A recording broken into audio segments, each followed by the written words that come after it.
The rescinding that occurred had nothing to do with the science. Yeah, there were some mention of science, but any scientist will tell you that science is more clear today than it was in 2009 about Mhm. what causes climate change and where we are on the continuum. So what happened was a rescinding on technical legal parameters, which that's what we have lawyers and courts to deal with. The science is very clear. I think in the United States, the AEC industry is still one of those industries that is very regional. Sure, you've got construction firms and architecture firms that work across state lines or have offices in multiple states. But at the end of the day, your labor force is regional, your supplies are regional. And communities, like I was saying, they've got their climate action plans and they know what's happening.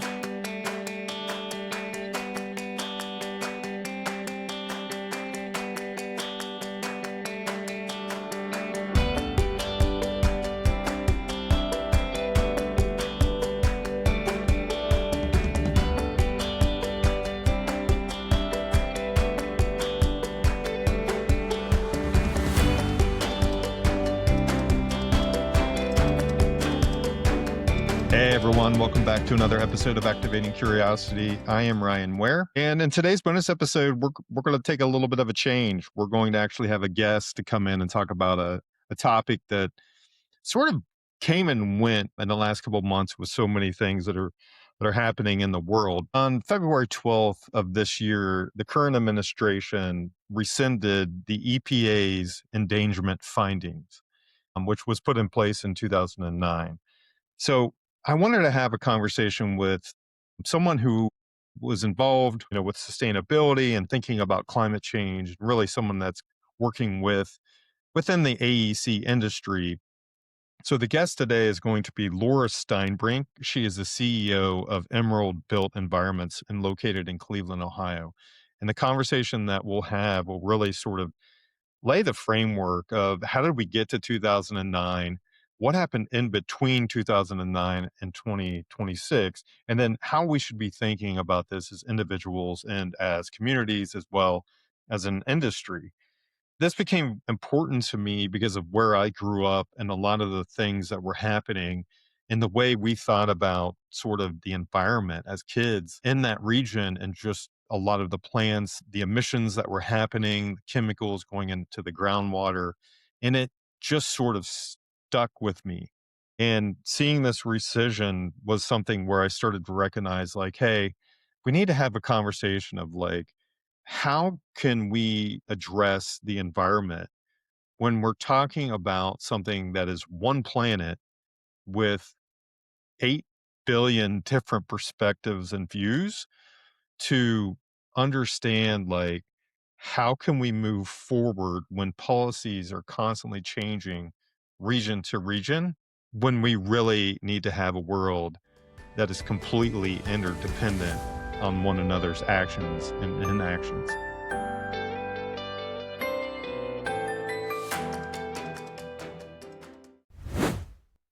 Hey, Laura Steinbrink, welcome to Activating Curiosity.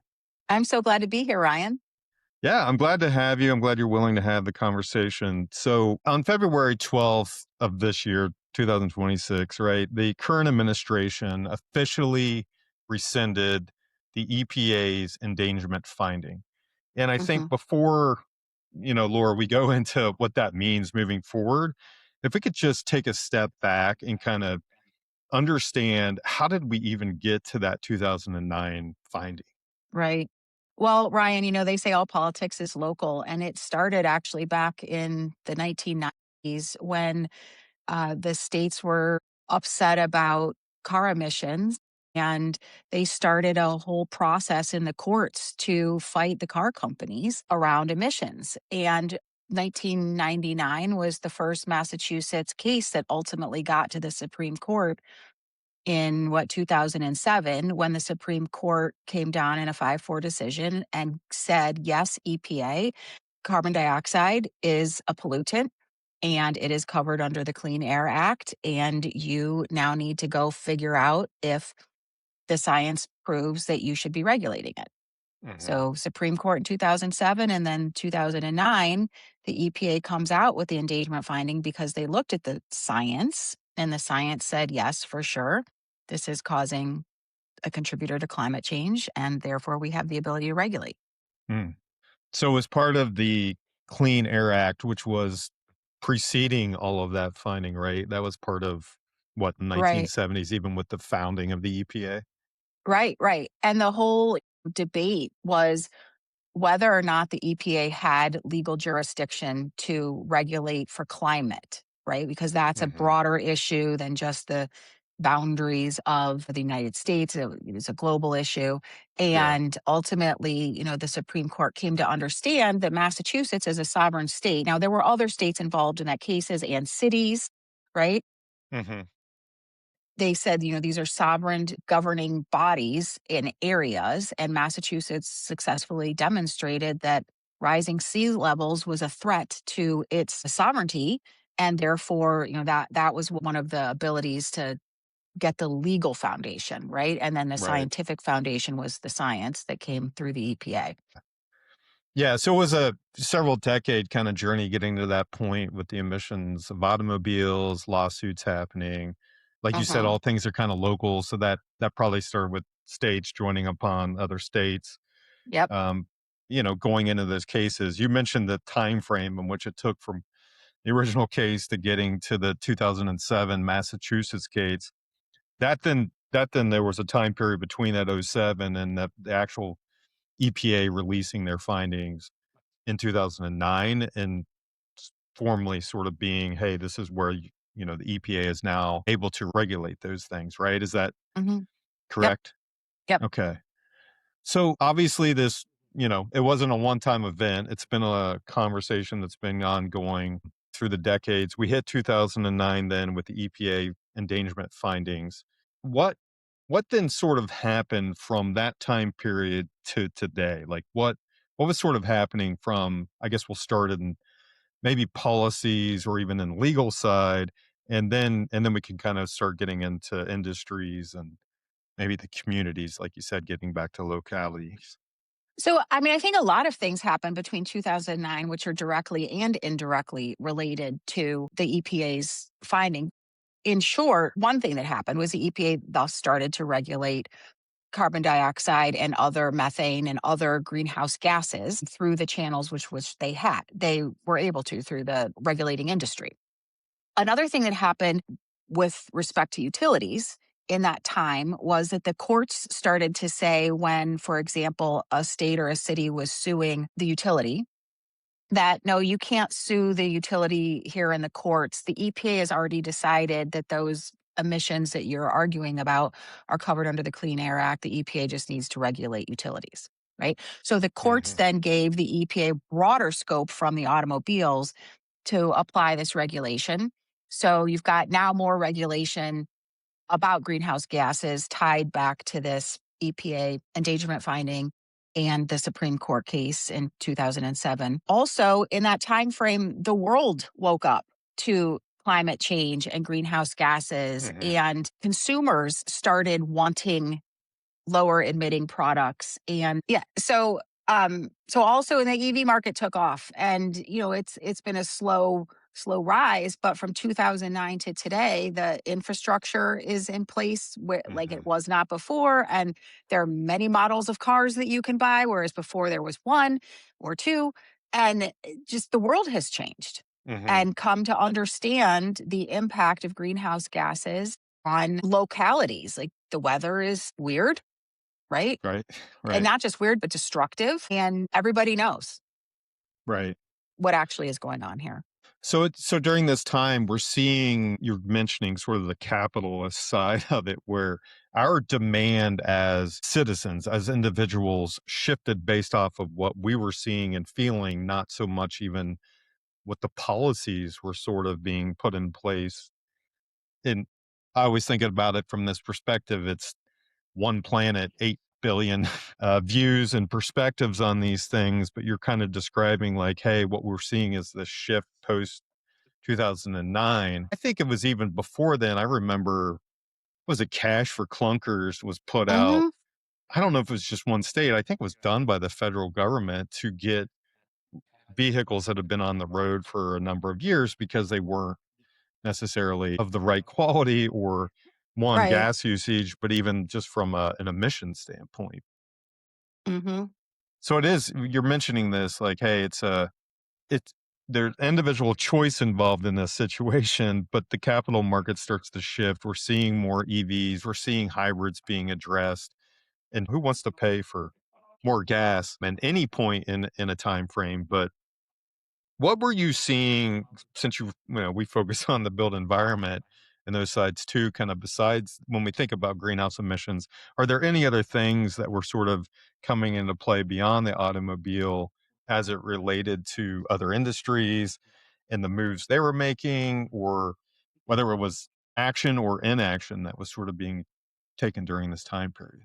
Well, I mean, I think because of the Clean Air Act and the Clean Water Act, the 1970s, the whole movement, Earth Day starts up back then. People come to understand that their health is at risk from Hmm. pollutants, whether they're coming through the air, the water, things that touch them, like the fabrics and the like. And they're coming to understand the science that clearly says that when you have healthy environments, indoor environments, outdoor Hmm. environments, people thrive. They're better at work, they learn better, they have less health considerations that come up, and so therefore they cost less if they're relying on the system to take care of them. Hmm. But generally speaking, like, this is our health that we're dealing with here. And Right. so it's not just automobiles and greenhouse gases, it's all things that companies come to understand. We're reputationally at risk if we're dumping bad stuff into the air, into the water, into the whatever. We are Hmm. reputationally at risk if we are putting chemicals into the clothing that we're selling to children. Remember the pajamas that caught Yeah. fire, the Chinese Yeah. pajamas? I mean, like, our pillows, our mattresses, our carpets, our everything. And so the built environment industry went through the same shift where product people came to understand that there was another way to make product that was less harmful to the environment, either in the way it was made or how it presented itself in use, like less off gassing Right. of materials inside a building. And that when they innovated, they made money. And then you've got the stock markets that are showing you that companies that invest in sustainable products and innovation make more money over the long haul than those that do not. Yeah. Yeah, so manufacturers, like you said, they're starting to make the shift during this time period, and even before it, we know kind of some of the things that were happening with, when USGBC came out and lead here in the Hmm. States, prior to these actions being taken in the court, to the actual findings being released. So, like you said, off gassing, like who doesn't want to be in a space that is healthier for you? I don't think any of us want to go back through, asbestos and all of the things that we maybe grew up around. And at the time, we just we didn't know until it takes years of data and kind of going back and seeing what's going on, because you mentioned kind of the Clean Air Act, but even, fresh water. I grew up in Southeast Ohio, and anybody wants to watch the movie Dark Waters, like, see what happened down there with the chemical plants that were going on, where basically water was being poisoned, groundwater and everything else, and it took decades to kinda come to this realization that people were getting ill from this. So, you wouldn't do it to yourself, so you would, as you're saying, like, as a society, individuals, we are starting to make those decisions to demand that something be done beyond just policy making. Right. So, and that gets us sort of to, what happened this year, which I know wasn't necessarily like a surprise. It kind of started with an executive order on day one and went through some things that the EPA kind of reviewed, and then they put full rescission. The official announcement rescission was made on February 12th of this year. That said, like, now we're where we are with this policy changing. And in the States, we have every 4 years a new perspective and policies, ongoing court cases from both sides. But I'd like something that you said, which is all things are sort of local and our environments are local, while we're really interdependent on one another as a planet to be making some of those choices you're saying. How Hmm. are you from the sustainability expert side and the way you're working and the things that you're seeing, while policies might give us whiplash, like what are some things that you're seeing that are still working, are still not necessarily maybe not as impacted by this rescission? Well, so yeah, all politics is local. And one of the things that happened within the last 4 to 6 years, because of grant money the EPA had in order to help further its reduction of greenhouse gas emissions, was requirement that municipalities or government entities that applied for funds had to have a climate action plan.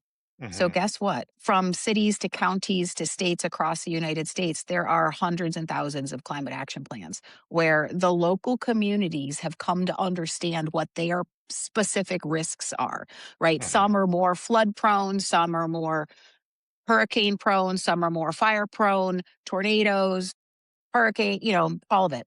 But communities now know what their risk factors are. They've done a greenhouse gas inventory of some sort, and some are more sophisticated than others, but they are on their own path to figure out what they need to do to protect themselves.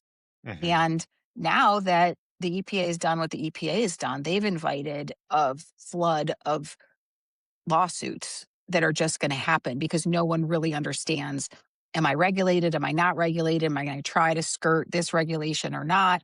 And then the cities and the communities are going to do what they did before, which is to say, hey, we are at risk because X, Y, and Z is happening.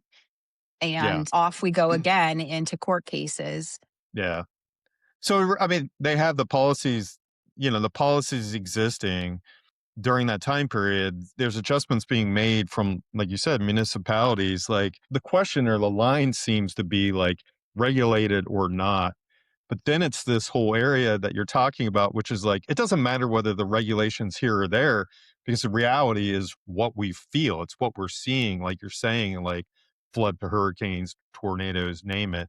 I had the unfortunate situation in California where like I remember waking up to an orange sky because of fires that were happening, not just in California, but Western Canada, all the way down through the Pacific Northwest. So Mhm. you walk outside and you're walking through thick ash and you can't breathe and it's pitch black. Like no one cares what the policy is at that moment. Mhm. It only matters what those regional groups are going to do. So do you, maybe it's too soon, but like it seems like a lot of municipalities won't be making a lot of those changes because of their communities, those that will be impacted if they do reverse course. Is that something you're Yeah. thinking about and seeing? Well, I think so. If we think about it, like what's going to happen to cars and the car companies, they operate in a global economy. So if Mhm. the United States goes a little sideways and decides, we don't care, make whatever kind of car you want here.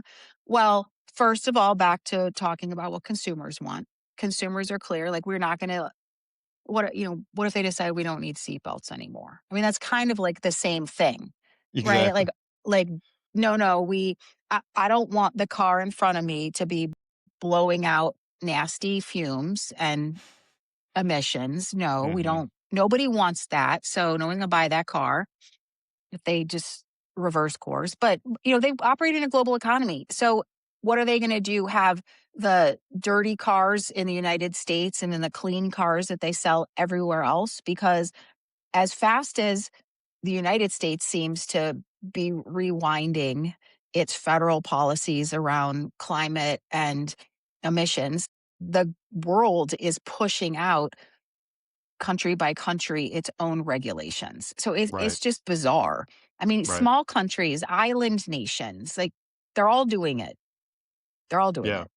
Well, and I think about just like even with the pandemic, it doesn't there you can't create a boundary of something like this. It is one planet. So we can have all these ideas and these regulations across different places. And while it might help reverse because more are doing, better for the environment than others who aren't, like you said, the global economy is there, the global impact of this, of each, maybe kind of whiplash point that's happening in our country. But at the same time, I just think like, because this feels so large, like I've always said, the climate actions and inactions are can feel so huge to every individual who wants to get involved and not quite sure. Like you're saying, like, hey, these manufacturers are, you don't have to go to court, but the manufacturers probably aren't going to build one car for country A versus country B versus country C. Like they're not going to change their production line in order to adhere to multiple different necessarily regulations, which I think comes into this something you said earlier is like the state regulations. Like California had a very strict rules and policies put in place for, say, another state that doesn't. Car companies were, again, at that point, Laura, correct me if I'm wrong, like they weren't building for 50 different states either based off of No, this policy.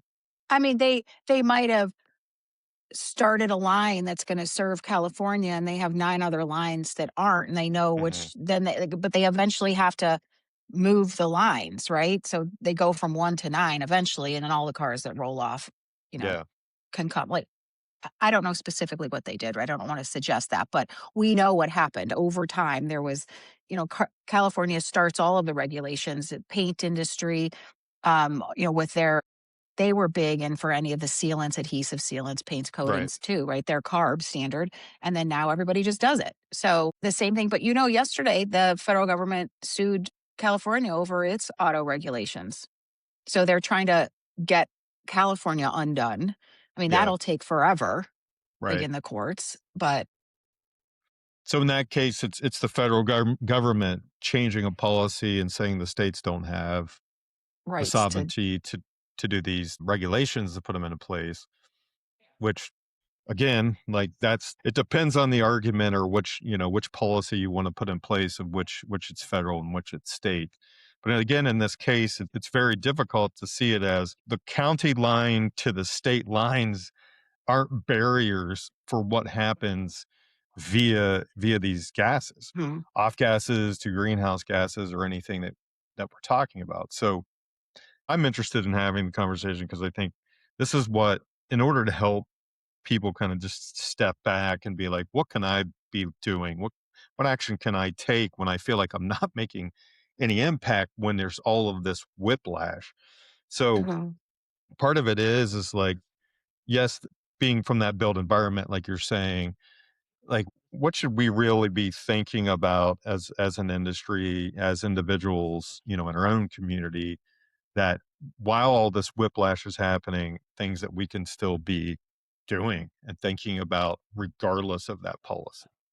Right. So I be smart, right? All of us just have to be smart and understand what is true.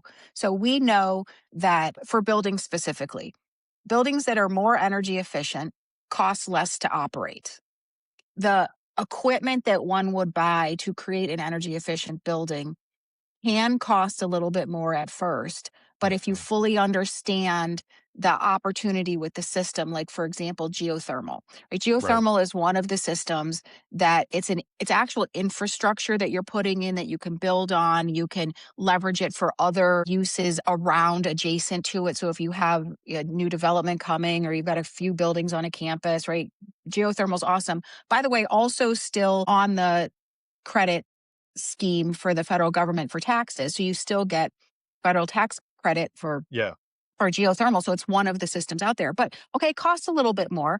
But when you understand what you're getting, you're investing in the future, right? So if we're just smart, if our owners and developers and builders are smart, they put forward buildings that are going to cost less, that have good roof, good insulation, Hmm. good materials on the inside that are going to be healthier for people. They are more durable, they last longer, right? Hmm. When we build smart, we're setting ourselves up to mitigate risk. And there's a lot of study and research done, like the whole idea of envelope commissioning, where they're Yeah. looking at the envelope and where the windows and the roof lines and everything comes together and finding leaks and where's air going to get through and where's water going to get through. And people are commissioning their building envelopes now, right, as part of a Hmm. risk mitigation strategy. That just assures you have a good product. So we just got to be smart about it and understand what people need and want and Yeah. I'll have a long-term view. Like yes, I realize we have to make projects pencil and we have to be able to afford the first cost. But when you think about the important things early, you are not dealing with unanticipated costs later. You're just building it into the program from the beginning. Yeah. Well, I like that you said a long view, which is what all of the work that needs to be put into place in order to make sure that we have a livable, planet. Situations are constantly changing. So I think back to 1970 to even now, it's like it's not the same. Like the rules of the 1970, 1980s shouldn't be the same as 2025 as we're writing policies and thinking. It's that long view. And same thing when we're designing, like a building doesn't last 1 year, 2 years. We're Right. talking about buildings that we want, 50 plus years, and things are going to change, things are going to shift. So you mentioned a lot of great things to sort of think about how we're designing, but it comes back to this short-term view of saving costs today to pay the price tomorrow of what's coming. And back to this communities, funding may not be available in the future for building in certain areas and regions in those communities because they've made adjustments, based off of this policy change because, hey, you can't get insurance. So you can't Mhm. finance it. And because you can't get insurance, like Yep. you're not going to be able to build. And that comes back into, materials that we're thinking about today have a cost, but tomorrow have a greater cost. So it just Mhm. kind of got me into that thinking of like that long-term view is not just like it's a price to rebuild, it's a price to ensure during the time period in which the building exists or whatever in that community, right? It isn't just Mhm. a today cost. Right. I appreciate kind of the dialogue. I know it's like this may feel like, hey, it's about automobiles and things like that. But with the greenhouse gases, like we have seen a lot of changes in the last 30 plus years in the built environment, companies making those shifts. We've seen innovative solutions for, like you said, the mechanical systems to the building envelopes to how we look at treating windows or to insulation and codes. A lot of the changes kind of happen even before the codes happen because codes take a while longer to react and get into place as well as just what we're seeing in our environments, not just the built environment, the environment in which we live in the communities. What haven't I asked you then, Laura, that you think listeners should be thinking about as it relates to some of these whiplash moments in policy making, not just in the States, but as we see it across the planet? What would you recommend or actions that they could probably be taking? Yeah. So one of the things that I think is important to know and to say state in this conversation is the rescinding that occurred had nothing to do with the science. Yeah, there was some mention of science, but any scientist will tell you that science is more clear today than it was in 2009 about Mhm. what causes climate change and where we are on the continuum. So what happened was a rescinding on technical legal parameters, which Yeah. that's what we have lawyers and courts to deal with. The science is very clear. Also, what is happening, I think, in the United States, the AEC industry is still one of those industries that is very regional. Mhm. Sure, you've got construction firms and architecture firms that work across state lines or have offices in multiple states, but at the end of the day, it's your labor force is regional, your supplies are regional, and communities, like I was saying, like they've got their climate action plans and they know what's happening. They are convening. There are local organizations that the AEC community can plug into. The AIA has the 2030 challenge. ASHRAE has ways to facilitate the engineers. You've got stormwater groups or water conservation groups out there, and there's business groups, the B Corp community, there's conscious capitalism community. There's lots of communities out there who are talking about business as a force for good. They talk about how do you talk about sustainability and green building in the era of deregulation and the focus on risk mitigation, on cost savings, on future proofing your building, you know, all of these things that are true and need to happen. So there are supports for leaders who understand or want to figure out how to navigate. There are Mhm. supports out there.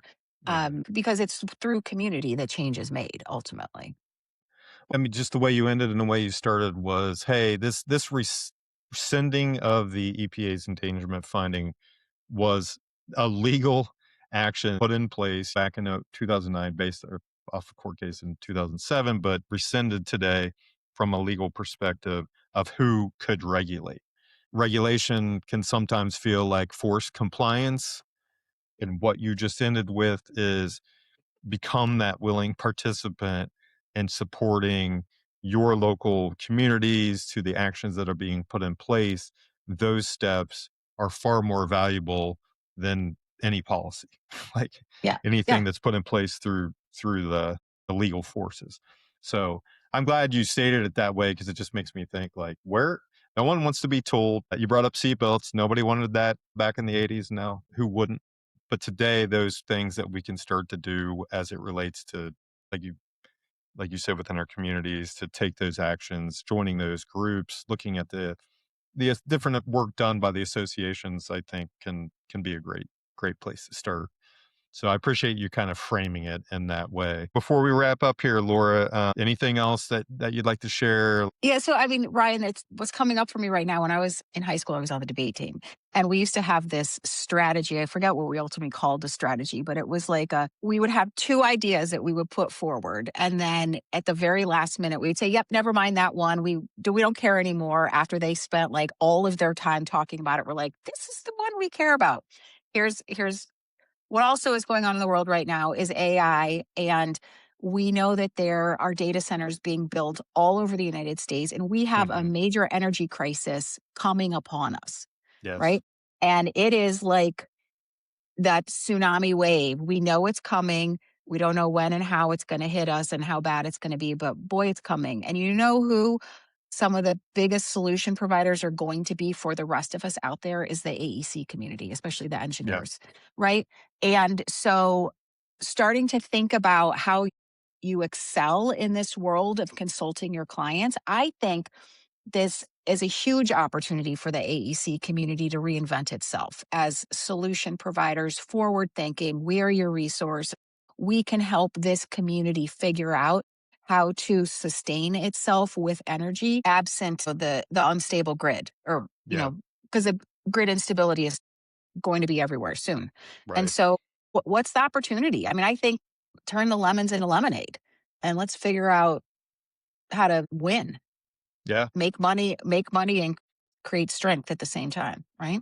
Yeah, I mean, we have an opportunity. Sometimes we think we don't. Like, what can I control in this situation? But you just described it so well. As we have an opportunity as an industry to pause for a moment and look at those things that we can actually, go out and help our local communities, like you said, and then those regions as we're designing, planning, and building the infrastructure that the world relies on a daily basis. So I think that's a powerful place to leave it. I do think, Laura, this is, probably just part one of our conversation, because I think we do need to get into some of those bigger things, like you said, the grid and the data centers and things that are Hmm. starting to happen. So definitely get you back on to activating curiosity. Awesome. But I appreciate you being willing to come on and kind of have this dialogue today. Thanks, Ryan. It was great to be here. Yeah, thank you. That's the episode with Laura Steinbrink, CEO of Emerald Built Environments. I hope you enjoyed the conversation. Like I said at the beginning, this was the bonus episode where I really wanted to talk about something that was important to me to kind of hit home. So until next time, I hope you stay well. I hope you continue to look at those areas that you want to focus on, pause for a moment, reflecting on them in a little different way than you had before. If you continue to activate your curiosity as well as activating curiosity within others. The Activating Curiosity podcast is brought to you by Connective Consulting Group and Connective Coaching, part of the Curiosity Building Experiences. If you enjoyed today's episode, don't forget to subscribe so you'll never miss a conversation. Share the podcast with your network and help us bring more curiosity into the construction industry. Interested in becoming a guest or a sponsor? Visit us at activatingcuriosity.com for more details. Until next time, keep leading with curiosity.